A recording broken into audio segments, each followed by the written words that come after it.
Alcoholics anonymous ജനുവരി 1955. ഇന്നത്തേതുപോലെ ഇത്രയും ശക്തമായ അധികാരത്തിനും പ്രാധാന്യത്തിനും സമ്പത്തിനും വേണ്ടിയുള്ള പോരാട്ടം മനുഷ്യ സമൂഹത്തെ കീറിമുറിച്ചിട്ടില്ല. മനുഷ്യൻ മനുഷ്യനെതിരെ, കുടുംബം കുടുംബത്തിനെതിരെ, സംഘങ്ങൾ സംഘത്തിനെതിരെ, രാജ്യം രാജ്യത്തിനെതിരെ എന്നിങ്ങനെ മത്സരം രൂക്ഷമായി കൊണ്ടിരിക്കുന്നു. ഈ കടുത്ത മത്സരത്തിൽ ഏർപ്പെട്ടിരിക്കുന്നവരിൽ ഭൂരിഭാഗവും തങ്ങളുടെ ലക്ഷ്യം തങ്ങൾക്കും അയൽക്കാരനും തങ്ങളുടെ രാജ്യങ്ങൾക്കും സമാധാനവും നീതിയും നേടുക എന്നതാണെന്ന് പ്രഖ്യാപിക്കുന്നു. ഞങ്ങൾക്ക് അധികാരം തരൂ, ഞങ്ങൾ നീതി സ്ഥാപിക്കും. ഞങ്ങൾക്ക് പ്രശസ്തി തരൂ, ഞങ്ങൾ ആ, സമാധാനം സ്ഥാപിക്കും. ഞങ്ങൾക്ക് പണം തരൂ, ഞങ്ങൾ സുഖകരവും സന്തോഷകരവുമായ ജീവിക്കും. ലോകമെമ്പാടുമുള്ള ആളുകൾ ഈ ആശയത്തിൽ ആഴമായി വിശ്വസിക്കുകയും അതനുസരിച്ച് പ്രവർത്തിക്കുകയും ചെയ്യുന്നു. ഈ ഭയാനകമായ അധികാര സമ്പത്ത് മത്സരത്തിന്റെ വഴിയിൽ സമൂഹം ഒരു അവസാനമില്ലാത്ത വഴിയിലേക്ക് തെന്നി മാറിക്കൊണ്ടിരിക്കുന്നത് പോലെ തോന്നുന്നു. ആ വഴിയുടെ അവസാനം നിർത്താനുള്ള അടയാളം വളരെ വ്യക്തമായി കാണാം. ആ വഴിയുടെ അവസാനം നിർത്താനായിട്ട് എഴുതിയിരിക്കുന്ന ഇതാണ്: ഡിസാസ്റ്റർ, ദുരന്തം. അനോണിമിറ്റി. അനോണിമിറ്റിക്കും ആൽക്കഹോളിസമിനും എന്താണ് ബന്ധം? എയിലെ നമ്മൾക്ക് ഇതറിയാം. നമ്മിൽ മിക്കവരും ഇതേ അവസാനമില്ലാത്ത വഴിയിലൂടെ ഒരിക്കൽ സഞ്ചരിച്ചവരാണ്. മദ്യവും സ്വയം ന്യായീകരിക്കാനുള്ള പ്രവണതയും നമ്മെ നിയന്ത്രിച്ചപ്പോൾ നമ്മിൽ പലരും സ്വയം വലിയവരാണെന്ന തോന്നലിൻ്റെയും പണത്തിൻ്റെയും മായാമൃഗങ്ങളെ പിന്തുടർന്നു. അങ്ങനെ പിന്തുടർന്ന് ഒടുവിൽ നമ്മൾ ദുരന്തം എന്ന് എഴുതിയിരിക്കുന്ന അവസാനത്തെ സ്റ്റോപ്പ് അടയാളം വരെ എത്തി. പിന്നീട് നമ്മുടെ ജീവിതത്തിലേക്ക് വന്നു. നമ്മൾ ആ വഴിയിൽ നിന്ന് തിരിഞ്ഞു നിന്നു. അപ്പോൾ ഒരു പുതിയ ഉയർന്ന പാത നമ്മുടെ മുന്നിൽ തുറന്നു. ആ പുതിയ വഴിയിലെ ദിശാസൂചകങ്ങളിൽ അധികാരം, പ്രശസ്തി, സമ്പത്ത് എന്നിവയെക്കുറിച്ച് ഒരു വാക്കുപോലും ഉണ്ടായിരുന്നില്ല. പകരം അവയിൽ എഴുതിയിരുന്നത്: this way to sanity and serenity, the price is self sacrifice. ഇതാണ് മനസ്സിൻ്റെ ആരോഗ്യത്തിലേക്കും സമാധാനത്തിലേക്കുമുള്ള വഴി. അതിൻ്റെ വില സ്വയം ത്യാഗമാണ്. നമ്മുടെ പുതിയ പുസ്തകമായ 12 പടികളും 12 പാരമ്പര്യത്തിലും ഇങ്ങനെ പറയുന്നു: അനോണിമിറ്റിക്ക് നമ്മുടെ സമൂഹത്തിന് ഒരിക്കലും ലഭിക്കാവുന്ന ഏറ്റവും വലിയ സംരക്ഷണമാണ് അനോണിമിറ്റി. അനോണിമിറ്റി എന്നത് വെറും പേര് മറച്ചുവെക്കൽ മാത്രമല്ല. അത് അഹങ്കാരം, അധികാരമോഹം, പ്രശസ്തിയിലേക്കുള്ള ആഗ്രഹം എന്നിവയിൽ നിന്ന് സംരക്ഷിക്കുന്ന ഒരു ആത്മീയ തത്വമാണ്. വ്യക്തിയേക്കാൾ പ്രോഗ്രാം പ്രധാനമാണ്. പ്രശസ്തിയേക്കാൾ സന്ദേശം പ്രധാനമാണ്. ഞാൻ എന്നതിനേക്കാൾ നമ്മൾ എന്നതാണ് പ്രാധാന്യം. അനോണിമിറ്റിയുടെ ആത്മീയ സത്ത സ്വയം ത്യാഗമാണ്. ഇപ്പോൾ എയുടെ 20 വർഷത്തെ അനുഭവങ്ങളിലേക്ക് തിരിഞ്ഞു നോക്കാം. നമ്മുടെ പാരമ്പര്യങ്ങളായ അല്ലെങ്കിൽ ട്രഡീഷൻസ് 11ഉം 12ഉം ഇന്ന് പ്രകടിപ്പിക്കുന്ന ഈ വിശ്വാസത്തിലേക്ക് നമ്മൾ എങ്ങനെയാണ് എത്തിച്ചേർന്നതെന്ന് നോക്കാം. ആദ്യത്തെ ത്യാഗം തന്നെ മദ്യമാണ്. തുടക്കത്തിൽ നമ്മൾ ആ ത്യാഗത്തിനായി മദ്യത്തെ തന്നെ ഉപേക്ഷിച്ചു. നമുക്കത് ചെയ്യേണ്ടതുണ്ടായിരുന്നു, അല്ലെങ്കിൽ മദ്യം നമ്മെ തന്നെ ഇല്ലാതാക്കുമായിരുന്നു. എന്നാൽ മദ്യത്തെ ജീവിതത്തിൽ നിന്ന് നീക്കം ചെയ്യണമെങ്കിൽ അതിനൊപ്പം മറ്റു പല കാര്യങ്ങളും കൂടി ത്യജിക്കേണ്ടി വന്നു. ഞാനാണ് വലിയവൻ എന്ന മനോഭാവവും കപട ചിന്തകളും ഉപേക്ഷിക്കേണ്ടി വന്നു. സ്വയം ന്യായീകരിക്കൽ, സ്വയം സഹതാപം, കോപം ഇവയെല്ലാം പൂർണ്ണമായി ഉപേക്ഷിക്കേണ്ടി വന്നു. വ്യക്തിപരമായ പ്രശസ്തിക്കും പണത്തിനും വലിയ ബാങ്ക് ബാലൻസിനും വേണ്ടിയുള്ള ഭ്രാന്തമായ മത്സരത്തിൽ നിന്ന് നമ്മൾ പിന്മാറേണ്ടി വന്നു. നമ്മുടെ ദയനീയമായ അവസ്ഥയ്ക്ക് വ്യക്തിപരമായ ഉത്തരവാദിത്തം ഏറ്റെടുക്കുകയും അതിന് മറ്റുള്ളവരെ കുറ്റപ്പെടുത്തുന്നത് അവസാനിപ്പിക്കുകയും ചെയ്യേണ്ടി വന്നു. ഇതൊക്കെ ത്യാഗമായിരുന്നു. അതെ, തീർച്ചയായും. ജീവിച്ചിരിക്കാനും അതോടൊപ്പം മതിയായ വിനയവും ആത്മാഭിമാനം തേടുവാനും നമ്മുടെ ഏറ്റവും പ്രിയപ്പെട്ടതായി കരുതിയിരുന്ന ചില കാര്യങ്ങൾ ഉപേക്ഷിക്കേണ്ടി വന്നു. അവ എന്തായിരുന്നു? നമ്മുടെ സ്വന്തം അഭിലാഷങ്ങളും അന്യായമായ അഹങ്കാരവും. എന്നാൽ ഇതുകൊണ്ട് മാത്രം മതിയായില്ല. ത്യാഗം അതിലും വളരെ ദൂരത്തേക്ക് പോകേണ്ടിയിരുന്നു. മറ്റുള്ള ആളുകളും. അതിനാൽ ഞങ്ങൾ 12ാം പടി പ്രവർത്തനത്തിലെ സേവനം ഏറ്റെടുത്തു. എയുടെ സന്ദേശം മറ്റുള്ളവരിലേക്ക് എത്തിക്കാൻ തുടങ്ങി. ഇത് ചെയ്യുന്നതിനായി ഞങ്ങൾ സമയവും ഊർജവും സ്വന്തം പണവും വരെ ത്യാഗമായി ത്യജിച്ചു. നമുക്ക് ലഭിച്ചതെല്ലാം സ്വന്തമായി സൂക്ഷിച്ചു വെക്കാൻ കഴിയില്ലെന്ന് ഞങ്ങൾ ഇതിനകം മനസ്സിലാക്കി കഴിഞ്ഞു. അതുകൊണ്ട് അത് മറ്റുള്ളവരുമായി പങ്കുവച്ചു. 12ാം പടിയിലെ സേവനം. നമ്മുടെ പുതിയ അംഗങ്ങൾ നമുക്ക് എന്തെങ്കിലും തിരികെ നൽകണമെന്ന് നമ്മൾ ആവശ്യപ്പെട്ടോ? അവരുടെ ജീവിതത്തിന്മേൽ അധികാരം വേണമെന്ന് നമ്മൾ ആവശ്യപ്പെട്ടോ? നമ്മുടെ നല്ല പ്രവർത്തനത്തിന് പ്രശസ്തി ലഭിക്കണമെന്ന് ആഗ്രഹിച്ചോ? അവരുടെ പണത്തിൽ നിന്ന് ഒരു സെന്റ് പോലും നമ്മൾ ആവശ്യപ്പെട്ടോ? ഇല്ല, ഒരിക്കലുമില്ല. അത്തരം കാര്യങ്ങളിൽ ഏതെങ്കിലും ഒന്നെങ്കിലും നമ്മൾ ആവശ്യപ്പെട്ടാൽ നമ്മുടെ 12-ാം പടി സേവനം ഫലപ്രദമാകാതെ പോകുമെന്ന് ഞങ്ങളുടെ അനുഭവത്തിലൂടെ മനസ്സിലാക്കി. അതിനാൽ മനുഷ്യരിൽ സ്വാഭാവികമായി ഉണ്ടാകുന്ന ഈ ആഗ്രഹങ്ങളെയും ത്യജിക്കേണ്ടി വന്നു. അല്ലെങ്കിൽ നമ്മൾ സന്ദേശം നൽകുന്ന വ്യക്തിക്ക് ശാന്തമായ വിമുക്തി, സോബ്രേറ്റി വളരെ കുറച്ചോ ഒന്നുമില്ലാതെയോ ലഭിക്കുമായിരുന്നു. സത്യത്തിൽ നമുക്കും അതിൻ്റെ പ്രയോജനം ലഭിക്കില്ലായിരുന്നു. ത്യാഗത്തിൻ്റെ ഇരട്ട പ്രയോജനം. അങ്ങനെ ഞങ്ങൾ ഒരു പ്രധാന കാര്യം പഠിച്ചു. ത്യാഗം ഇരട്ട പ്രയോജനം നൽകണം, അല്ലെങ്കിൽ അതിന് വലിയ ഫലമുണ്ടാകില്ല. സ്വയം മറ്റുള്ളവർക്കായി നൽകുന്നതിന് ഒരു വില നിശ്ചയിക്കാനാവില്ല എന്ന തരത്തിലുള്ള സേവനത്തെക്കുറിച്ച് ഞങ്ങൾ മനസ്സിലാക്കാൻ തുടങ്ങി. അത് ഞാൻ ഇത്രയും ചെയ്തു, പകരം എനിക്ക് എന്ത് കിട്ടുമെന്ന ചിന്തയില്ലാത്ത നൽകലായിരുന്നു. ആദ്യത്തെ എ ഗ്രൂപ്പ് രൂപം കൊണ്ടപ്പോൾ ഇതിനെക്കുറിച്ച് ഞങ്ങൾ ഇനിയും കൂടുതൽ പഠിച്ചു. ഗ്രൂപ്പിന് വേണ്ടിയും, അതായത് എല്ലാവരുടെയും പൊതുനന്മയ്ക്ക് വേണ്ടിയും നമ്മിൽ ഓരോരുത്തരും സ്വമേധയാ ചില ത്യാഗങ്ങൾ ചെയ്യേണ്ടതുണ്ടെന്ന് ഞങ്ങൾ മനസ്സിലാക്കി. ഗ്രൂപ്പും പിന്നീട് അത് മനസ്സിലാക്കി. നമ്മുടെ 12 പാരമ്പര്യങ്ങൾ, 12 ട്രഡീഷൻ, ഞങ്ങൾ ഇതിനെ ഒരു പ്രത്യേക ദൃഷ്ടികോണത്തിൽ അവതരിപ്പിച്ചിട്ടുണ്ട്. ഈ രീതിയിൽ നോക്കുമ്പോൾ എയുടെ 12 പാരമ്പര്യങ്ങൾ മറ്റൊന്നുമല്ല, 20 വർഷത്തെ അനുഭവം നമ്മെ പഠിപ്പിച്ച വ്യക്തിപരമായും കൂട്ടായും നമ്മൾ ചെയ്യേണ്ടി വരുന്ന ത്യാഗങ്ങളുടെ ഒരു പട്ടിക തന്നെയാണ് ഇത്. എയെ തന്നെ ജീവനോടെയും ആരോഗ്യകരമായി നിലനിൽക്കണമെങ്കിൽ ഈ ത്യാഗങ്ങൾ ആവശ്യമാണ്. അതിലും പ്രധാനമായി എയുടെ നിലനിൽപ്പ് തന്നെ പൊതുവായ സുരക്ഷയ്ക്കും ക്ഷേമത്തിനുമായി നമ്മുടെ വ്യക്തിപരമായ അഭിലാഷങ്ങളും ആഗ്രഹങ്ങളും ത്യജിക്കാനുള്ള തുടർച്ചയായ സന്നദ്ധതയെ എപ്പോഴും ആശ്രയിച്ചിരിക്കും. ഒരു വ്യക്തിക്ക് ത്യാഗം അതിജീവനമാണ് എന്നതുപോലെ തന്നെ ഒരു ഗ്രൂപ്പിനും എയുടെ മുഴുവൻ കൂട്ടായ്മയ്ക്കും ത്യാഗവും ഐക്യവും അതിജീവനവുമാണ്. ആൽക്കോളിക്സ് അനോണിമസിന്റെ 12 പാരമ്പര്യങ്ങൾ ക്രമേണ രൂപം കൊള്ളാനും വ്യക്തിപരമായ രൂപവും ഉള്ളടക്കവും നേടാനും തുടങ്ങി. എയ്ക്ക് ഓരോ അംഗത്തിന്റെയും സംരക്ഷണത്തിനും ക്ഷേമത്തിനും, അതുപോലെ എയുടെ മുഴുവൻ സമൂഹത്തിനും വേണ്ടി സ്വന്തം ചില അവകാശങ്ങൾ പോലും ഉപേക്ഷിക്കേണ്ടി വരുമെന്ന് ഞങ്ങൾ ക്രമേണ മനസ്സിലാക്കുകയും ഈ ത്യാഗങ്ങൾ ചെയ്യേണ്ടതായിരുന്നു, അല്ലെങ്കിൽ എയ്ക്ക് തുടർന്നും നിലനിൽക്കാൻ കഴിയുമായിരുന്നില്ല. ഈ അനുഭവങ്ങളിൽ നിന്നും തിരിച്ചറിവുകളിൽ നിന്നുമാണ് പുറത്തുള്ള ലോകത്തിലെ ഏതാണ്ട് എല്ലാ പ്രവണതകൾക്കും വിരുദ്ധമായാണ് ഞങ്ങൾ നിലകൊള്ളുന്നത്. ഞങ്ങൾ വ്യക്തിപരമായ ഭരണാധികാരം, പ്രൊഫഷണലിസം കൂടാതെ ഞങ്ങളുടെ അംഗങ്ങൾ ആരായിരിക്കണമെന്ന് തീരുമാനിക്കാനുള്ള അവകാശം പോലും സ്വയം ഉപേക്ഷിച്ചിരിക്കുന്നു.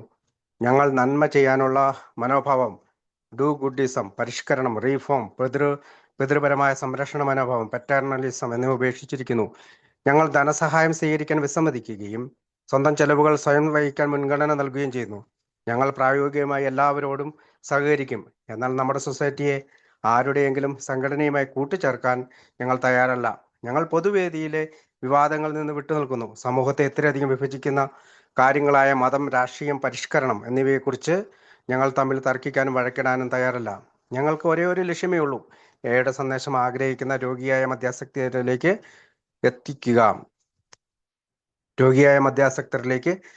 എത്തിക്കുക. ഈ നിലപാടുകൾ ഞങ്ങൾ സ്വീകരിക്കുന്നത് ഞങ്ങൾക്ക് പ്രത്യേകമായ പുണ്യമോ ജ്ഞാനമോ ഉണ്ടെന്ന് അവകാശപ്പെടുന്നതിനാലല്ല, ഇങ്ങനെ ചെയ്യേണ്ടതുണ്ടെന്ന് ഞങ്ങളോട് പറഞ്ഞത് കഠിനമായ ഞങ്ങളുടെ അനുഭവങ്ങളാണ്.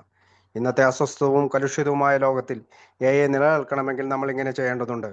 ഞങ്ങൾ ചില അവകാശങ്ങൾ ഉപേക്ഷിക്കുകയും ത്യാഗങ്ങൾ ചെയ്യുകയും ചെയ്യുന്നു, കാരണം അങ്ങനെ ചെയ്യേണ്ടത് നമ്മുടെ കടമയാണ്. അതിലും നല്ലത് അങ്ങനെ ചെയ്യാൻ ഞങ്ങൾ ആഗ്രഹിക്കുന്നതിനാലാണ്. എയെ നമ്മിൽ ഓരോരുത്തരെക്കാളും വലിയ ഒരു ശക്തിയാണ്. അത് മുന്നോട്ട് പോകണം. It must go. അത് ജീവിച്ചുകൊണ്ടിരിക്കണം. അല്ലാത്ത പക്ഷം നമ്മുടെ പോലെയുള്ള എണ്ണമറ്റ ആയിരക്കണക്കിന് ആളുകൾ തുടർച്ചയായി മരിച്ചു പോകും. ഇത് ഞങ്ങൾക്കറിയാം. ഇപ്പോൾ ഈ ചിത്രത്തിൽ അനോണിമിറ്റിക്ക് എവിടെയാണ് സ്ഥാനം? എന്താണ് അനോണിമിറ്റി യഥാർത്ഥത്തിൽ? എയ്ക്ക് ലഭിക്കാവുന്ന ഏറ്റവും വലിയ ഏക സംരക്ഷണം അനോണിമിറ്റിയാണ്. നമ്മൾ എന്തുകൊണ്ടാണ് കരുതുന്നത്? എന്തുകൊണ്ടാണ് അത് നമ്മുടെ വ്യക്തിപരമായ ത്യാഗത്തിന്റെ ഏറ്റവും വലിയ പ്രതീകവും നമ്മുടെ എല്ലാ പാരമ്പര്യങ്ങളുടെയും, ട്രഡീഷൻസ്, നമ്മുടെ മുഴുവൻ ജീവിത രീതിയുടെയും ആത്മീയ താക്കോലുമാകുന്നത്? ഇതിനുള്ള ഉത്തരം നമ്മളെല്ലാവരും അന്വേഷിക്കുന്നതായിരിക്കുമെന്ന് ഞാൻ ആഴമായി പ്രതീക്ഷിക്കുന്നു. എയുടെ ചരിത്രത്തിലെ താഴെ പറയുന്ന ഒരു ചെറിയ സംഭവം അത് വെളിപ്പെടുത്തും. വർഷങ്ങൾക്ക് മുമ്പ് പ്രശസ്തനായ ഒരു ബേസ്ബോൾ കളിക്കാരൻ എയിലൂടെ മദ്യപാനം ഉപേക്ഷിച്ച് സുഖം പ്രാപിച്ചു. അദ്ദേഹത്തിന്റെ തിരിച്ചുവരവ് അതിശയകരമായതുകൊണ്ട് പത്രങ്ങളിൽ അദ്ദേഹത്തിന് വലിയ വ്യക്തിപരമായ പ്രശംസ ലഭിച്ചു. കൂടാതെ ആൽക്കോളിക്സ് അനോണിമസിനും അതിന്റെ വലിയൊരു ഭാഗം പ്രശസ്തിയായിട്ട് ലഭിച്ചു. എ അംഗം എന്ന നിലയിൽ അദ്ദേഹത്തിന്റെ പൂർണ്ണ പേരും ചിത്രവും ലക്ഷക്കണക്കിന് ആരാധകർ കണ്ടു. ഇത് ഞങ്ങൾക്ക് വളരെയധികം ഗുണം ചെയ്തു. മധ്യാസക്തരായ ആളുകൾ എയിലേക്ക് കൂട്ടത്തോടെ എത്തി തുടങ്ങി. ഞങ്ങൾക്ക് ഇത് വളരെ ഇഷ്ടപ്പെട്ടു. എനിക്ക് പ്രത്യേകിച്ച് വലിയ ആവേശമുണ്ടായി, കാരണം ഇത് എനിക്ക് വലിയ പുതിയ ചില ആശയങ്ങൾ നൽകി. വളരെ പെട്ടെന്ന് ഞാൻ യാത്ര ആരംഭിച്ചു. സന്തോഷത്തോടെ അഭിമുഖങ്ങളും വ്യക്തിപരമായ വിവരങ്ങളും ചിത്രങ്ങളും നൽകിക്കൊണ്ടിരുന്നു. എൻ്റെ സന്തോഷത്തിന് എനിക്ക് പത്രങ്ങളുടെ ആദ്യ പേജിൽ ഇടം നേടാൻ കഴിയുമെന്ന് ഞാൻ കണ്ടെത്തി. അദ്ദേഹത്തിന് ചെയ്യാൻ കഴിഞ്ഞതുപോലെ തന്നെ എനിക്കും ചെയ്യാൻ കഴിയുമായിരുന്നു. പക്ഷേ അദ്ദേഹത്തിന് ലഭിച്ചുകൊണ്ടിരുന്ന പബ്ലിസിറ്റി അതേ വേഗത്തിൽ തുടരാൻ കഴിഞ്ഞില്ല. എനിക്കത് തുടരാൻ കഴിഞ്ഞു. എനിക്ക് ചെയ്യേണ്ടിയിരുന്നത് യാത്ര ചെയ്യുകയും സംസാരിക്കുകയും ചെയ്യുക മാത്രമായിരുന്നു. പ്രാദേശിക AI ഗ്രൂപ്പുകളും പത്രങ്ങളും ബാക്കി കാര്യങ്ങൾ എനിക്ക് വേണ്ടി ചെയ്തു. അടുത്തയിടെ ഞാൻ ആ പഴയ പത്രവാർത്തകൾ നോക്കിയപ്പോൾ എനിക്ക് തന്നെ അതിശയമായി. 2 3 വർഷക്കാലം ഞാൻ AIയുടെ ഒന്നാം നമ്പർ അനോണിമിറ്റി ലംഘിച്ച വ്യക്തിയായിരുന്നുവെന്ന് എനിക്ക് തോന്നുന്നു. അതുകൊണ്ട് അതിനുശേഷം ശ്രദ്ധാകേന്ദ്രത്തിലേക്ക് വന്ന ഏതെങ്കിലും AI അംഗത്തെ ഞാൻ കുറ്റപ്പെടുത്താൻ എനിക്ക് കഴിഞ്ഞില്ല. വർഷങ്ങൾക്ക് മുമ്പ് ഞാൻ തന്നെയാണ് അതിന് പ്രധാന മാതൃക കാണിച്ചു കൊടുത്തത്. ആ സമയത്ത് ഇതാണ് ചെയ്യേണ്ട ശരിയായ കാര്യമെന്ന് എനിക്ക് തോന്നി. അങ്ങനെ ഞാൻ അതിനെ പൂർണ്ണമായി ആസ്വദിച്ചു. ബിൽ ദ ബ്രോക്കർ എന്ന തലക്കെട്ടോടെ എൻ്റെ പൂർണ്ണ പേരും ചിത്രവും സഹിതം ആയിരക്കണക്കിന് മദ്യപാനികളെ രക്ഷിച്ചുകൊണ്ടിരിക്കുന്ന വ്യക്തിയെക്കുറിച്ച് 2 കോളം നിറയെ വാർത്തകൾ വായിച്ചപ്പോൾ എനിക്ക് എന്തൊരു ആവേശമായിരുന്നു. പിന്നീട് ഈ തെളിഞ്ഞ ആകാശം അല്പം മേഘാവൃതമാകാൻ തുടങ്ങി. AI സംശയിച്ചിരുന്ന ചിലരിൽ നിന്ന് മുറുമുറുപ്പുകൾ കേൾക്കാൻ തുടങ്ങി. ഈ ബിൽ വലിയ ശ്രദ്ധ മുഴുവൻ തനിക്കായി പിടിച്ചെടുക്കുകയാണ്. ഡോക്ടർ ബോബിന് അദ്ദേഹത്തിന് അർഹമായ പങ്ക് ലഭിക്കുന്നില്ല. ഈ മുഴുവൻ പബ്ലിസിറ്റിയും ബില്ലിന്റെ തലയിലേക്ക് കയറിയാൽ എന്താകും? ഒടുവിൽ അയാൾ നമ്മളെ വിട്ട് വീണ്ടും മദ്യപിക്കാൻ തുടങ്ങുമോ? ഇതെന്നെ വേദനിപ്പിച്ചു. ഞാൻ ഇത്രയധികം നല്ല കാര്യങ്ങൾ ചെയ്യുമ്പോൾ അവർക്ക് എങ്ങനെ എന്നെ വിമർശിക്കാനും ഉപദ്രവിക്കാനും കഴിയും? എൻ്റെ വിമർശകരോട് ഞാൻ പറഞ്ഞു, ഇത് അമേരിക്കയാണ്. എനിക്ക് അഭിപ്രായ സ്വാതന്ത്ര്യത്തിലുള്ള അവകാശമുണ്ടെന്ന് നിങ്ങൾക്കറിയില്ലേ? ഈ രാജ്യവും മറ്റെല്ലാ രാജ്യങ്ങളും വലിയ പേരുകളുള്ള നേതാക്കളാൽ നയിക്കപ്പെടുന്നതല്ലേ? അനോണിമിറ്റി സാധാരണ AI അംഗങ്ങൾക്ക് ഒരു പക്ഷെ ശരിയായിരിക്കാം. പക്ഷേ AIയുടെ സഹസ്ഥാപകർക്ക് ഫൗണ്ടേഴ്സ് ഒഴിവാക്കൽ ഉണ്ടായിരിക്കണം. അനോണിമിറ്റി അവർക്ക് ബാധകമാകരുത്. പൊതുജനങ്ങൾക്ക് ഞങ്ങൾ ആരാണെന്ന് അറിയാനുള്ള അവകാശമുണ്ട്. യഥാർത്ഥ AIയിൽ അധികാരമോഹികളായവർ, പ്രശസ്തിയും അംഗീകാരവും ആഗ്രഹിക്കുന്നവർ, എന്നെ പോലുള്ള ആളുകൾ അധികം വൈകാതെ ഇതെല്ലാം മനസ്സിലാക്കി. അവർക്കും ഒഴിവാക്കൽ വേണമെന്ന് അവർ കരുതി. പൊതുജനങ്ങൾക്ക് മുന്നിലുള്ള അനോണിമിറ്റി ഭയമുള്ള ആളുകൾക്ക് മാത്രമുള്ളതാണെന്ന് അവർ പറഞ്ഞു. അവരെ പോലെയുള്ള കൂടുതൽ ധൈര്യവും ധീരതയുമുള്ള ആത്മാക്കൾ ഫ്ലാഷ് ലൈറ്റുകൾക്ക് മുന്നിൽ നേരെ നിൽക്കുകയും തങ്ങളുടെ പേരുകൾ തുറന്നു പറയുകയും വേണം. ഇത്തരത്തിലുള്ള ധൈര്യം മദ്യാസക്തികളോടുള്ള സമൂഹത്തിന്റെ അപമാനബോധം, സ്റ്റിഗ്മ ഉടൻ ഇല്ലാതാക്കുമെന്ന് അവർ കരുതി. വീണ്ടെടുത്ത മദ്യാസക്തർക്ക് എത്ര നല്ല പൗരന്മാരാകാൻ കഴിയുമെന്ന് പൊതുജനങ്ങൾക്ക് ഉടൻ കാണാൻ കഴിയും. അങ്ങനെ AIയുടെ നന്മയ്ക്ക് വേണ്ടിയാണെന്ന് കരുതി കൂടുതൽ അംഗങ്ങൾ തങ്ങളുടെ അനോണിമിറ്റി ഉപേക്ഷിച്ചു. ഒരു മദ്യാസക്തനോടൊപ്പം ഫോട്ടോ എടുത്താൽ എന്താണ് പ്രശ്നം? അവനും ഗവർണറും ഒരുപോലെ ബഹുമതിക്ക് അർഹരായിരുന്നില്ലേ? അങ്ങനെ ഞങ്ങൾ ആ അവസാനമില്ലാത്ത വഴിയിലൂടെ കൂടുതൽ മുന്നോട്ട് നീങ്ങി. അനോണിമിറ്റി ലംഘിക്കുന്നതിലെ അടുത്ത സംഭവവികാസം ഇതിലും കൂടുതൽ നല്ലതുപോലെ തോന്നി. എൻ്റെ അടുത്ത ഒരു AI സുഹൃത്തിന് മദ്യത്തെക്കുറിച്ചുള്ള വിദ്യാഭ്യാസ പ്രവർത്തനത്തിലേക്ക് പ്രവേശിക്കാൻ ആഗ്രഹമുണ്ടായി. മദ്യാസക്തിയെക്കുറിച്ച് പഠിച്ചുകൊണ്ടിരുന്ന ഒരു വലിയ സർവകലാശാലയിലെ ഒരു വിഭാഗത്തിന് അവളിൽ താല്പര്യം തോന്നി. മദ്യാസക്തർ രോഗികളാണെന്നും അവർക്കായി വളരെയധികം കാര്യങ്ങൾ ചെയ്യാൻ കഴിയുമെന്നും പൊതുജനങ്ങളോട് പോയി പറയണമെന്ന് അവർ അവളോട് ആവശ്യപ്പെട്ടു. എൻ്റെ സുഹൃത്ത് വളരെ കഴിവുള്ള ഒരു പൊതുപ്രസംഗികയും എഴുത്തുകാരിയുമായിരുന്നു. അവൾ ഒരു AI അംഗമാണെന്ന് പൊതുജനങ്ങളോട് പറയാമോ? എന്തുകൊണ്ട് പാടില്ല എന്നായിരുന്നു ചിന്ത. ആൽക്കോഹോളിക്സ് അനോണിമസ് എന്ന പേര് ഉപയോഗിച്ചാൽ നല്ലൊരു മദ്യ വിദ്യാഭ്യാസ പ്രവർത്തനത്തിനും AIക്കും ഒരുപോലെ മികച്ച പ്രചരണം ലഭിക്കുമായിരുന്നു. എനിക്കത് വളരെ നല്ല ആശയമായി തോന്നി. അതിനാൽ ഞാൻ അതിന് എൻ്റെ അംഗീകാരം നൽകി. അപ്പോഴേക്കും AI ഒരു പ്രശസ്തവും വിലപ്പെട്ടതുമായ പേരായി മാറിക്കൊണ്ടിരുന്നു. ഞങ്ങളുടെ പേരിൻ്റെയും അവളുടെ സ്വന്തം മികച്ച കഴിവിൻ്റെ പിന്തുണയോടെ ഫലം ഉടൻ തന്നെ ലഭിച്ചു. വളരെ ചുരുങ്ങിയ സമയത്തിനുള്ളിൽ തന്നെ അവളുടെ പൂർണ്ണ പേരും ചിത്രവും കൂടാതെ അവളുടെ മദ്യ വിദ്യാഭ്യാസ പ്രവർത്തനത്തെക്കുറിച്ചുള്ള മികച്ച വാർത്തകളും അവളുടെ വിദ്യാഭ്യാസ പദ്ധതിയെക്കുറിച്ചും AI-യെക്കുറിച്ചുമുള്ള വാർത്തകൾ വടക്കേ അമേരിക്കയിലെ ഏതാണ്ട് എല്ലാ വലിയ പത്രങ്ങളിലും പ്രസിദ്ധീകരിക്കപ്പെട്ടു. മദ്യാസക്തിയെക്കുറിച്ചുള്ള പൊതുജനങ്ങളുടെ ധാരണ വർദ്ധിച്ചു. മദ്യാസക്തിയോടുള്ള അപമാനബോധം, സ്റ്റിഗ്മ കുറഞ്ഞു. കൂടാതെ AIക്ക് പുതിയ അംഗങ്ങൾ ലഭിച്ചു. തീർച്ചയായും ഇതിൽ തെറ്റൊന്നും ഉണ്ടാകാൻ കഴിയില്ലെന്ന് തോന്നി. പക്ഷെ തെറ്റുണ്ടായിരുന്നു. ഈ ഹ്രസ്വകാല നേട്ടത്തിനു വേണ്ടി ഭാവിയിൽ വലിയതും ഭീഷണിപ്പെടുത്തുന്നതുമായ അളവിലുള്ള ഒരു ബാധ്യതയാണ് ലയബിലിറ്റി നമ്മൾ ഏറ്റെടുത്തിരിക്കുന്നത്. അതിനുശേഷം ഒരു AI അംഗം മദ്യനിരോധനത്തിന്റെ പ്രൊഹിബിഷൻ ആശയത്തിനു വേണ്ടി പോരാടുന്ന ഒരു മാസിക പ്രസിദ്ധീകരിക്കാൻ തുടങ്ങി. ലോകത്തെ പൂർണ്ണമായും മദ്യരഹിതമാക്കുവാൻ ആൽക്കോഹോളിക്സ് അനോണിമസ് സഹായിക്കണമെന്ന് അദ്ദേഹം കരുതി. അദ്ദേഹം താൻ ഒരു AI അംഗമാണെന്ന് വെളിപ്പെടുത്തുകയും വിസ്കിയുടെ ദോഷങ്ങളെയും അത് നിർമ്മിക്കുകയും കുടിക്കുകയും ചെയ്യുന്നവരെയും ആക്രമിക്കാൻ AI എന്ന പേര് സ്വന്തമായി ഉപയോഗിക്കുകയും ചെയ്തു. താനും ഒരു വിദ്യാഭ്യാസ പ്രവർത്തകനാണെന്നും താൻ നൽകുന്ന വിദ്യാഭ്യാസമാണ് ശരിയായ തരത്തിലുള്ള വിദ്യാഭ്യാസമെന്നും അദ്ദേഹം ചൂണ്ടിക്കാട്ടി. പൊതുവേദിയിലെ വിവാദങ്ങളിലേക്ക് കൊണ്ടുവരുന്നതിനെക്കുറിച്ച് അത് തന്നെയാണ് നമ്മൾ ചെയ്യേണ്ടതെന്ന് അദ്ദേഹം കരുതി. അതിനായി എയുടെ പേര് അദ്ദേഹം സജീവമായി ഉപയോഗിച്ചു. തൻ്റെ പ്രിയപ്പെട്ട ലക്ഷ്യത്തെ മുന്നോട്ട് കൊണ്ടുപോകുന്നതിനായി അദ്ദേഹം തീർച്ചയായും തൻ്റെ അനോണിമിറ്റി ഉപേക്ഷിച്ചു. ഇതിന് പിന്നാലെ ഒരു മദ്യവ്യാപാര സംഘടനയിൽ നിന്ന് ഒരു നിർദ്ദേശം വന്നു. ഒരു അംഗം വിദ്യാഭ്യാസ പ്രവർത്തനം ഏറ്റെടുക്കണമെന്നായിരുന്നു നിർദ്ദേശം. അമിതമായി മദ്യം കഴിക്കുന്നത് ആരുടെയും ആരോഗ്യത്തിന് നല്ലതല്ലെന്നും ചില ആളുകൾ, അതായത് മദ്യാസക്തർ, ഒരിക്കലും മദ്യം കഴിക്കരുതെന്നും ആളുകളോട് പറയണമെന്നായിരുന്നു അവരുടെ ഉദ്ദേശം. ഇതിലെന്താണ് തെറ്റ്? എന്നാൽ പ്രശ്നം ഇതായിരുന്നു: നമ്മുടെ സുഹൃത്തിന് തൻ്റെ അനോണിമിറ്റി ഉപേക്ഷിക്കേണ്ടി വരും. ഓരോ പരസ്യത്തിലും പ്രസിദ്ധീകരണത്തിലും ആൽക്കോളിക്സ് അനോണിമസിലെ ഒരു അംഗം എന്ന നിലയിൽ അദ്ദേഹത്തിൻ്റെ പൂർണ്ണ പേരുണ്ടായിരിക്കണം. ഇത് തീർച്ചയായും പൊതുജനങ്ങളിൽ ഒരു വ്യക്തമായ ധാരണ സൃഷ്ടിക്കുമായിരുന്നു. മദ്യവ്യാപാര മേഖലയുടേതായ രീതിയിലുള്ള വിദ്യാഭ്യാസത്തെ പിന്തുണയ്ക്കുന്നു എന്ന ധാരണ.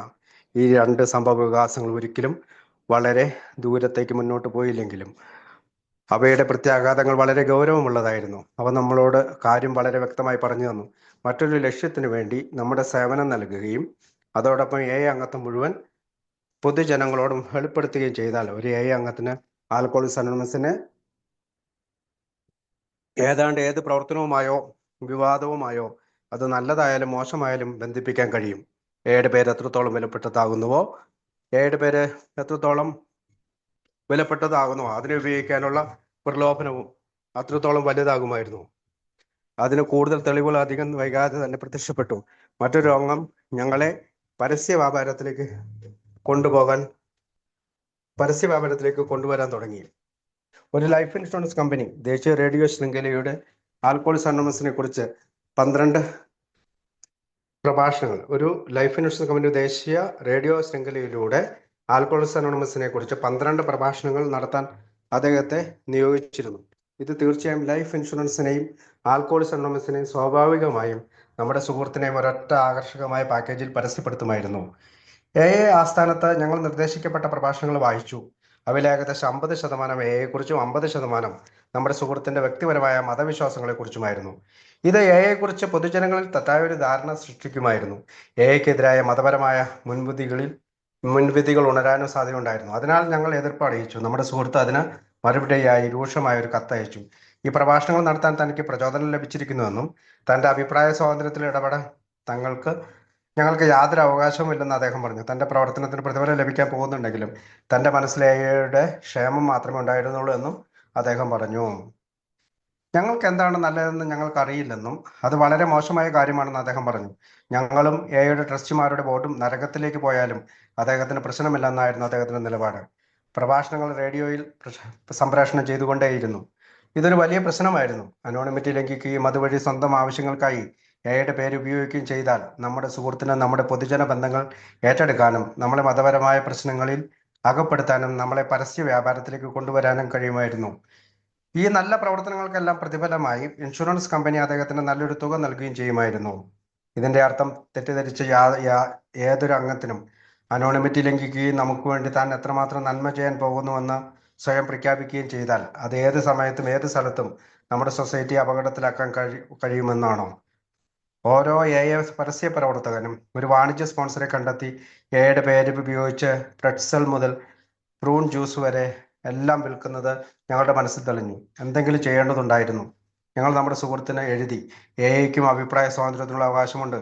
ഞങ്ങൾ അദ്ദേഹത്തെ പൊതുവായി എതിർക്കുന്നില്ല. എന്നാൽ അദ്ദേഹത്തിന്റെ സ്പോൺസർ പരിപാടി റേഡിയോയിൽ സംപ്രേഷണം ചെയ്താൽ അദ്ദേഹത്തിന്റെ സ്പോൺസർക്ക് അംഗങ്ങളിൽ നിന്ന് എതിർപ്പ് പ്രകടിപ്പിക്കുന്ന ആയിരക്കണക്കിന് കത്തുകൾ ലഭിക്കുമെന്ന് ഞങ്ങൾ അറിയിച്ചു. നമ്മുടെ സുഹൃത്ത് ആ പദ്ധതി ഉപേക്ഷിച്ചു. എന്നാൽ നമ്മുടെ അനോണിമിറ്റിയുടെ അണക്കെട്ടിലെ ചോർച്ച തുടർന്നുകൊണ്ടേയിരുന്നു. അംഗങ്ങൾ നമ്മളെ രാഷ്ട്രീയത്തിലേക്ക് കൊണ്ടുപോകാൻ തുടങ്ങി. അവർ സംസ്ഥാന നിയമസഭാ സമിതികളോട് തീർച്ചയായും പൊതുവായി പുനരധിവാസം, പണം, കൂടുതൽ ബോധപൂർവമായ നിയമനിർമ്മാണം എന്നിവയുടെ കാര്യത്തിൽ എന്താണ് ആഗ്രഹിക്കുന്നതെന്ന് പറയാൻ തുടങ്ങി. അങ്ങനെ പൂർണ്ണ പേരുകളോടെയും പലപ്പോഴും ചിത്രങ്ങളോടെയും നമ്മിൽ ചിലർ ലോബിയിസ്റ്റുകളായി മാറി. മറ്റു ചില അംഗങ്ങൾ പോലീസ് കോടതിയിലെ ജഡ്ജിമാരോടൊപ്പം ബെഞ്ചിലിരുന്ന് അവിടെ നിൽക്കുന്ന മദ്യപിച്ചവരിൽ ആരാണ് ലേക്ക് പോകേണ്ടതെന്നും ആരെയാണ് ജയിലിലേക്ക് അയക്കേണ്ടതെന്നും ഉപദേശം നൽകാൻ തുടങ്ങി. പിന്നീട് അനോണിമിറ്റി ലംഘിച്ചതുമായി ബന്ധപ്പെട്ട പണത്തിന്റെ പ്രശ്നങ്ങളും ഉണ്ടായി. അപ്പോഴേക്കും എയുടെ ആവശ്യങ്ങൾക്കായി പൊതുവായി പണം അഭ്യർത്ഥിക്കുന്നത് നിർത്തേണ്ടതാണെന്ന് ഭൂരിഭാഗം അംഗങ്ങൾ കരുതിയിരുന്നു. എന്നാൽ ഇതിനിടയിൽ സർവകലാശാലയുടെ പിന്തുണയോടെ പ്രവർത്തിച്ചിരുന്ന എൻ്റെ സുഹൃത്തിന്റെ വിദ്യാഭ്യാസ സംരംഭം വളർന്നു വലുതായി. അവൾക്ക് പണം ആവശ്യമായിരുന്നു, അതും ധാരാളം പണം. അത് പൂർണ്ണമായും ന്യായവും നിയമാനുസൃതമായ ഒരു ആവശ്യമായിരുന്നു. അതിനാൽ അവൾ ഇതിനായി പൊതുജനങ്ങളോട് പണം ആവശ്യപ്പെട്ടു. അതിനായി ധനശേഖരണ പ്രവർത്തനങ്ങളും നടത്തി. അവൾ ഒരു അംഗമായിരിക്കുകയും താൻ അംഗമാണെന്ന് തുടർച്ചയായി പറയുകയും ചെയ്തതിനാൽ പല സംഭാവനാദാതാക്കൾക്കും ആശയക്കുഴപ്പമുണ്ടായി. വിദ്യാഭ്യാസ മേഖലയിൽ പ്രവർത്തിക്കുന്നുണ്ടെന്ന് അവർ കരുതി, അല്ലെങ്കിൽ തന്നെയാണ് പണം ശേഖരിക്കുന്നതെന്ന് അവർ കരുതി. വാസ്തവത്തിൽ അങ്ങനെ ചെയ്തിരുന്നില്ല, അങ്ങനെ ചെയ്യാനും ആഗ്രഹിച്ചിരുന്നുമില്ല. അതിനാൽ പുറത്തുനിന്നുള്ള പണം ആവശ്യമില്ലെന്ന് ജനങ്ങളോട് പറയാൻ ഞങ്ങൾ ശ്രമിച്ചുകൊണ്ടിരുന്ന അതേ സമയത്ത് തന്നെ പണം ശേഖരിക്കാൻ പേര് അവർ ഉപയോഗിക്കപ്പെട്ടു. എന്താണ് സംഭവിച്ചെന്ന് കണ്ടപ്പോൾ അതിശയകരമായ ഒരു അംഗമായിരുന്ന എൻ്റെ സുഹൃത്ത് വീണ്ടും തന്റെ അനോണിമിറ്റി പുനഃസ്ഥാപിക്കാൻ ശ്രമിച്ചു. അവളെ ഇത്രയും വ്യാപകമായി പൊതുജനങ്ങൾക്ക് പരിചയപ്പെടുത്തിയിരുന്നതിനാൽ അത് വളരെ ബുദ്ധിമുട്ടുള്ള ഒരു കാര്യമായിരുന്നു. അത് പൂർത്തിയാക്കാൻ വർഷങ്ങൾ വേണ്ടി വന്നു. എന്നാൽ അവൾ ആ ത്യാഗം ചെയ്തു. ഇവിടെ നമ്മുടെ എല്ലാവരുടെയും പേരിൽ അവൾക്ക് എൻ്റെ ആഴത്തിലുള്ള നന്ദി രേഖപ്പെടുത്താൻ ഞാൻ ആഗ്രഹിക്കുന്നു. ഈ മാതൃക പിന്നീട് അംഗങ്ങൾ പണത്തിനായി നടത്തുന്ന പലതരം പൊതുധന ശേഖരണ പ്രവർത്തനങ്ങൾക്കും തുടക്കമിട്ടു. മദ്യപാനം നിർത്താൻ സഹായിക്കുന്ന ഫാമുകൾ, ഡ്രൈയിങ് ഔട്ട് ഫാംസ്, 12-ാം പടി പ്രവർത്തനങ്ങൾ, ബോർഡിംഗ് ഹൗസുകൾ, ക്ലബ്ബുകൾ എന്നിവയ്ക്ക് മറ്റും വേണ്ടിയുള്ള പണം ശേഖരിക്കൽ, ഇവയിൽ പലതും അനോണിമിറ്റി ലംഘിക്കുന്നതിലൂടെ പ്രേരിതമായവയായിരുന്നു. അടുത്തതായി ഞങ്ങൾ ഞെട്ടിപ്പോയത് ഒരു വ്യക്തിയുടെ മാത്രം പ്രയോജനത്തിനായി ഞങ്ങളെ പക്ഷാപാതപരമായ രാഷ്ട്രീയത്തിലേക്ക് വലിച്ചിഴച്ചുവെന്ന് മനസ്സിലാക്കിയപ്പോഴാണ്. പൊതുവേദിയിലേക്ക് മത്സരിച്ചിരുന്ന ഒരു അംഗം തന്റെ രാഷ്ട്രീയ പരസ്യങ്ങളിൽ താൻ ഒരു അംഗമാണെന്ന വസ്തുത വലിയ രീതിയിൽ പ്രചരിപ്പിച്ചു. അതിലൂടെ സ്വാഭാവികമായും ഒരു ജഡ്ജിയെ പോലെ മദ്യവിമുക്തനായ വ്യക്തിയാണെന്ന ധാരണയും ഉണ്ടാക്കി. തന്റെ സംസ്ഥാനത്ത് വലിയ ജനപ്രീതി ഉണ്ടായിരുന്നതിനാൽ തെരഞ്ഞെടുപ്പ് ദിവസം വിജയിക്കാൻ അത് തന്നെ സഹായിക്കുമെന്ന് അദ്ദേഹം കരുതി. ഈ വിഭാഗത്തിലെ ഏറ്റവും നല്ല കഥയായിരിക്കും അടുത്തത്. പേര് ഒരു അപകീർത്തി കേസിലെ ലേബൽ ലോഡ്സൂട്ട് പിന്തുണയ്ക്കാൻ എങ്ങനെ ഉപയോഗിക്കപ്പെട്ടു എന്നതാണ്. 3 ഭൂഖണ്ഡങ്ങളിൽ തന്റെ പേരും തൊഴിൽപരമായ നേട്ടങ്ങളും അറിയപ്പെട്ടിരുന്ന ഒരു വനിതാ അംഗത്തിന് തന്റെ തൊഴിൽപരമായ പ്രശസ്തിക്ക് ദോഷം വരുത്തുന്നതായി അവൾ കരുതിയ ഒരു കത്ത് ലഭിച്ചു. ഇതിനെക്കുറിച്ച് എന്തെങ്കിലും ചെയ്യേണ്ടതുണ്ടെന്ന് അവൾക്കും അവളുടെ അഭിഭാഷകനും അദ്ദേഹവും ഒരു അംഗമായിരുന്നു. വസ്തുതകൾ പുറത്തു വന്നാൽ പൊതുജനങ്ങൾക്കും സ്വാഭാവികമായും രോഷാകുലരാകുമെന്ന് അവർ കരുതി. ഉടൻ തന്നെ നിരവധി പത്രങ്ങൾ വലിയ തെല്ലക്കെട്ടുകളോടെ വാർത്തകൾ പ്രസിദ്ധീകരിച്ചു. ആൽക്കോളിക്സ് അനോണിമസ് അതിലൊരു വനിതാ അംഗത്തിന്റെ അപകീർത്തി കേസിൽ വിജയിക്കാൻ വേണ്ടി പിന്തുണ നൽകുന്നു. അവളുടെ പൂർണ്ണ പേര് വാർത്തയിൽ വ്യക്തമാക്കിയിരുന്നു. ഇതിന് പിന്നാലെ പ്രശസ്തനായ ഒരു റേഡിയോ കമന്റേറ്റർ തന്റെ ശ്രോതാക്കളോട് പറഞ്ഞു. ഏകദേശം 12 ദശലക്ഷം ആളുകൾ കേൾക്കുന്ന തന്റെ പ്രേക്ഷകരോട് റേഡിയോ കമന്റേറ്റർ ഇതേ കാര്യം ഇങ്ങനെ പറഞ്ഞു. ഇത് വീണ്ടും തെളിയിച്ചത് പേര് പൂർണ്ണമായും വ്യക്തിപരമായ ആവശ്യങ്ങൾക്കായി ഉപയോഗിക്കാൻ കഴിയുമെന്നതാണ്. ഇത്തവണ രാജ്യവ്യാപകമായ തലത്തിൽ ആസ്ഥാനത്തെ പഴയ രേഖകൾ അനോണിമിറ്റി ലംഘിച്ചതുമായി ബന്ധപ്പെട്ട ഇത്തരത്തിലുള്ള അനേകം സംഭവങ്ങൾ വെളിപ്പെടുത്തുന്നു. അവയിൽ ഭൂരിഭാഗവും ഓരോ പാഠങ്ങളിലേക്കാണ് വിരൽ ചൂണ്ടുന്നത്. അവ നമ്മളോട് പറയുന്നത് ഞങ്ങൾ മദ്യാസക്തർ ലോകത്തിലെ ഏറ്റവും വലിയ സ്വയം ന്യായീകരിക്കുന്നവരാണ് എന്നാണ്. എക്ക് വേണ്ടി വലിയ കാര്യങ്ങൾ ചെയ്യുകയാണ് എന്ന ന്യായീകരണത്തിന്റെ പിന്തുണ ലഭിച്ചാൽ അനോണിമിറ്റി ലംഘിക്കുന്നതിലൂടെ നമുക്ക് നമ്മുടെ പഴയതും വിനാശകരവുമായ വ്യക്തിപരമായ അധികാരത്തിനും പ്രശസ്തിക്കും പൊതു ബഹുമതികൾക്കും പണത്തിനുമുള്ള വേട്ട വീണ്ടും ആരംഭിക്കാൻ കഴിയും. ഒരിക്കൽ ഈ ആഗ്രഹങ്ങൾ നിരാശപ്പെട്ടപ്പോൾ നമ്മളെ മദ്യപിക്കാൻ പ്രേരിപ്പിച്ച അതേ അണച്ചു മാറ്റാനാവാത്ത ആഗ്രഹങ്ങളാണവ. ഇന്ന് ലോകത്തെ അതിൻ്റെ അടിത്തറകളിൽ നിന്ന് കീറി മുറിച്ചിട്ടിരിക്കുന്നവ അതേ ശക്തികളാണവ. അതിലുപരി മതിയായ എണ്ണം പ്രശസ്തമായ രീതിയിൽ അനോണിമിറ്റി ലംഘിക്കുന്നവർ ഒരിക്കൽ നമ്മുടെ മുഴുവൻ സൊസൈറ്റിയെയും തങ്ങളോടൊപ്പം ആ വിനാശകരമായ അവസാന വഴിയിലേക്ക് കൊണ്ടുപോകാൻ കഴിയുമെന്ന് ഈ അനുഭവങ്ങൾ വ്യക്തമാക്കുന്നു. അതിനാൽ ഇത്തരം ശക്തികൾ നമ്മുടെ കൂട്ടായ്മയെ ഫെലോഷിപ്പ് നിയന്ത്രിച്ചാൽ മനുഷ്യ ചരിത്രത്തിലുടനീളം മറ്റു സൊസൈറ്റികൾ നശിച്ചു പോയതുപോലെ നമ്മളും നശിച്ചു പോകും. മദ്യവിമുക്തി നേടിയ നമ്മൾ മറ്റുള്ളവരെക്കാൾ നമ്മളെ വളരെ മികച്ചവരോ ശക്തരോ ആണെന്ന് ഒരു നിമിഷം പോലും കരുതരുത്. അല്ലെങ്കിൽ 20 വർഷമായി എക്ക് ഒന്നും സംഭവിച്ചിട്ടില്ലാത്തതിനാൽ ഇനി ഒരിക്കലും ഒന്നും സംഭവിക്കില്ല എന്നും കരുതരുത്. മദ്യാസക്തികളായും അംഗങ്ങളായി നേടിയ നമ്മുടെ സമ്പൂർണ്ണ അനുഭവത്തിലൂടെയാണ് നമ്മുടെ യഥാർത്ഥവും വലിയതുമായ പ്രതീക്ഷ നിലകൊള്ളുന്നത്. സ്വയം നശിപ്പിക്കുന്നതിനുള്ള ഈ ശക്തികൾക്ക് എത്രമാത്രം വലിയ ശക്തിയുണ്ടെന്ന് ഒടുവിൽ നമ്മുടെ അനുഭവം നമ്മെ പഠിപ്പിച്ചിരിക്കുന്നു. ഈ വളരെ കഠിനമായ നേടിയ പാഠങ്ങൾ നമ്മുടെ പ്രിയപ്പെട്ട കൂട്ടായ്മയെ സംരക്ഷിക്കുന്നതിനാവശ്യമായ എല്ലാ വ്യക്തിപരമായ ത്യാഗങ്ങളും ഏറ്റെടുക്കാൻ നമ്മളെ പൂർണ്ണമായും സന്നദ്ധരാക്കിയിരിക്കുന്നു. അതുകൊണ്ടാണ് പൊതുജന തലത്തിലുള്ള അനോണിമിറ്റിയുടെ നമ്മിൽ നിന്ന് തന്നെ നമ്മെ സംരക്ഷിക്കുന്ന പ്രധാന സംരക്ഷണമായി നമ്മുടെ എല്ലാ പാരമ്പര്യങ്ങളുടെയും സംരക്ഷകമായി നമുക്കറിയാവുന്ന സ്വയം ത്യാഗത്തിൻ്റെ ഏറ്റവും വലിയ പ്രതീകമായി നമ്മൾ കാണുന്നത്. തീർച്ചയായും ഒരു അംഗവും കുടുംബത്തോടൊപ്പം സുഹൃത്തുക്കളോടും അയൽക്കാരോടും അനോണിമിറ്റി ആയിരിക്കേണ്ടതില്ല. അവരോട് തൻ്റെ അംഗത്വം വെളിപ്പെടുത്തുന്നത് സാധാരണയായി ശരിയും നല്ലതുമാണ്. അതുപോലെ ഒരു അംഗവും ഗ്രൂപ്പിലെ അർദ്ധ പൊതുവായ മീറ്റിങ്ങുകളോ സംസാരിക്കുമ്പോൾ പത്രവാർത്തകളിൽ ആദ്യ പേരുകൾ മാത്രം പ്രസിദ്ധീകരിക്കുന്നിടത്തോളം പ്രത്യേക അപകടമൊന്നുമില്ല. എന്നാൽ പൊതുജനങ്ങൾക്ക് മുന്നിൽ പത്രങ്ങൾ, റേഡിയോ, സിനിമകൾ,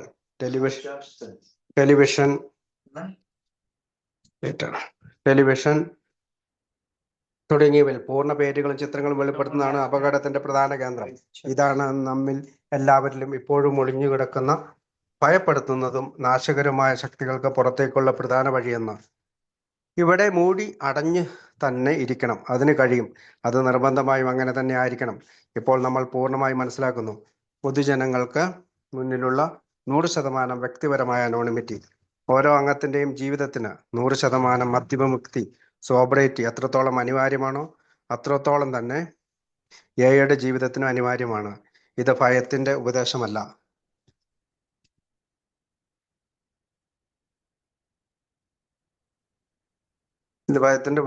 ദീർഘകാലത്തെ അനുഭവത്തിൽ നിന്നുള്ള വിവേകപൂർവമായ ശബ്ദമാണ്. നമ്മൾ അത് കേൾക്കുമെന്ന് എനിക്ക് ഉറപ്പുണ്ട്. ആവശ്യമായ എല്ലാ ത്യാഗങ്ങളും നമ്മൾ ചെയ്യുമെന്നും എനിക്ക് വിശ്വാസമുണ്ട്. വാസ്തവത്തിൽ നമ്മൾ ഇതിനകം കേട്ടുകൊണ്ടിരിക്കുകയാണ്. ഇന്ന് അനോണിമിറ്റി ലംഘിക്കുന്നവർ വളരെ ചുരുക്കം പേർ മാത്രമാണ് ശേഷിച്ചിരിക്കുന്നത്. ഇതെല്ലാം ഞാൻ പറയുന്നത് എനിക്ക് കഴിയുന്നത്ര ഗൗരവത്തോടെയാണ്. പ്രശസ്തിയുടെയും പണത്തിൻ്റെയും പ്രലോഭനം യഥാർത്ഥത്തിൽ എന്താണെന്ന് എനിക്ക് അറിയാവുന്നതിനാലാണ് ഞാനിത് പറയുന്നത്. കാരണം ഒരിക്കൽ ഞാൻ തന്നെ അനോണിമിറ്റി ലംഘിച്ചിരുന്ന ഒരാളായിരുന്നു. വർഷങ്ങൾക്ക് മുമ്പ് അനുഭവത്തിൻ്റെ ശബ്ദവും വിവേകമുള്ള സുഹൃത്തുക്കളുടെ പ്രേരണയും എന്നെ ആ അപകടകരമായ വഴിയിൽ നിന്ന് പുറത്തു കൊണ്ടുവന്നതിന് ഞാൻ ദൈവത്തോട് നന്ദി പറയുന്നു. കാരണം ആ വഴിയിലൂടെ പോയിരുന്നെങ്കിൽ നമ്മുടെ മുഴുവൻ സൊസൈറ്റിയും അതിലേക്ക് നയിക്കാൻ ഞാൻ ഇടയുണ്ടായിരുന്നു. അങ്ങനെ ഞാൻ പഠിച്ചു. താൽക്കാലികമായോ പുറമേ നോക്കുമ്പോൾ നല്ലതായി തോന്നുന്ന കാര്യം പലപ്പോഴും സ്ഥിരമായ ഏറ്റവും നല്ലതിൻ്റെ മാരകമായ ശത്രുവായി മാറാം. എയുടെ നിലനിൽപ്പിൻ്റെ കാര്യങ്ങൾ വരുമ്പോൾ നമ്മുടെ ഏറ്റവും മികച്ചതിൽ മറ്റൊന്നും കുറവാകില്ല. 100% അനോണിമിറ്റി നിലനിർത്താൻ ഞങ്ങൾ 100%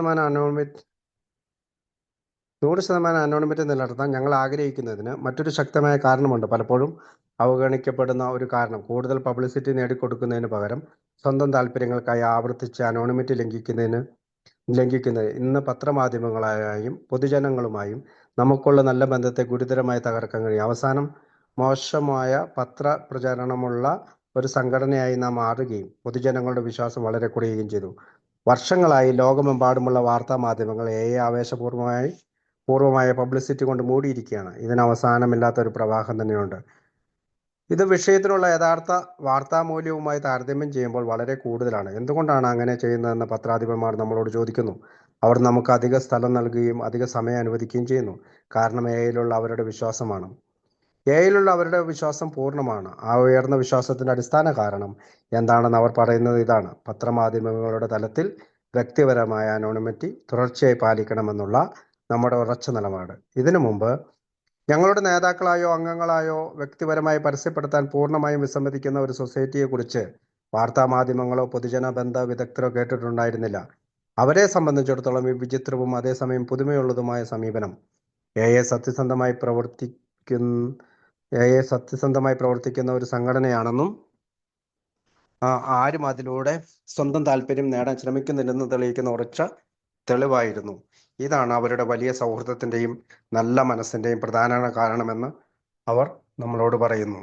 ഇതുകൊണ്ടാണ് സമയമോ സാഹചര്യങ്ങളോ എന്തായാലും എയുടെ വീണ്ടെടുപ്പിൻ്റെ സന്ദേശം, മെസ്സേജ് ഓഫ് റിക്കവറി, ലോകമെമ്പാടും എത്തിക്കുന്നത് അവർ തുടരുന്നത്. എന്നാൽ അനോണിമിറ്റി ലംഘിക്കുന്ന സംഭവങ്ങൾ മതിയായ തോതിൽ ആവർത്തിച്ച് ഒടുവിൽ പത്രമാധ്യമങ്ങളും പൊതുജനങ്ങളും നമ്മളെ സമീപിക്കുന്ന മധ്യാസക്തരായ ആളുകളും നമ്മുടെ ഉദ്ദേശങ്ങളെക്കുറിച്ച് സംശയിക്കാൻ തുടങ്ങിയാൽ ഈ വിലമതിക്കാനാവാത്ത സമ്പത്ത് നമുക്ക് തീർച്ചയായും നഷ്ടപ്പെടും. അതോടൊപ്പം എണ്ണമറ്റ സാധ്യതയുള്ള പുതിയ അംഗങ്ങളെയും നമുക്ക് നഷ്ടപ്പെടും.